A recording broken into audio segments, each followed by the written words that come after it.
প্রতি piece তেলাপিয়ার size হবে 2 KG. হ্যাঁ, আপনি সত্যি শুনছেন, 2 কেজি সাইজের তেলাপিয়া করা যায় যদি আপনি মনোসেক্স তেলাপিয়া চাষ করেন, সেটা সাকিব এগ্রোটেকের এসে তেলাপিয়া চাষ করেন। এখন আপনি বলতে পারেন ভাই 2 কেজি সাইজের তেলাপিয়া কতজন খামারি চাষ করে থাকেন? আসলে বেশিরভাগ খামারি এইরকম দ্রুত বর্ধনশীল তেলাপিয়া চান, যেই তেলাপিয়া অনেক বড় হবে এরকম তেলাপিয়া চান।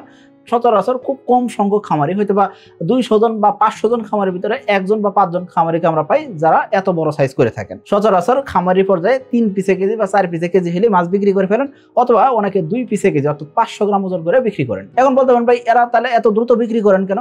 কারণ হলো তারা চায় যে যেই মাছের দ্রুত গ্রোথ আসবে, যেই মাছ বড় হবে ওই সকল মাধ্যমে চাষ করা হয়, সেক্ষেত্রে দ্রুত গ্রোথ আসবে। এখন দ্রুত গ্রোথ আসলে কি দ্রুত বিক্রি করবে, একই পুকুর থেকে কয়েকবার মাছ উৎপাদন হবে। সো আপনি চাইলে সাকিব এগ্রোটেকের এসে তেলাপিয়া যখন চাষ করবেন, সেক্ষেত্রে শুরুতে আপনি শতাংশে 250 পিস করে তেলাপিয়া দিলেন। এই মাছগুলা 4 মাস অন্তর বিক্রি করবেন 3 পিসে কেজি করে। অর্ধেক মাছ বিক্রি করে দেন, তারপর আবার অর্ধেক মাছ বিক্রি করেন। এইভাবে যদি 3 ধাপে মাছ বিক্রি করেন, সেক্ষেত্রে 7 মাসে তেলাপিয়া ওজন হবে মোটামুটি ভাবে 1 কেজি করে এক একটা মাছ। এই সময় আপনার পুকুরের ঘনত্ব হবে 60 পিস করে প্রতি শতাংশ জায়গাতে। এখন এক একটা মাছ যদি 2 কেজি করতে চান, সেক্ষেত্রে শতাংশে আপনি 30 পিস মাছ রাখবেন, পরবর্তী 5 মাস খাওয়াবেন। এই যে 7 মাসে এক মাছ 1 কেজি হয়েছে, আরো পরবর্তী 5 মাসে দেখা যাবে কি হবে, এই যে 1 কেজি ওজনের তেলাপিয়া গুলো 2 কেজি হয়ে যাবে। অর্থাৎ আপনি এক একটা তেলাপিয়া 2 কেজি ওজনও করতে পারবেন।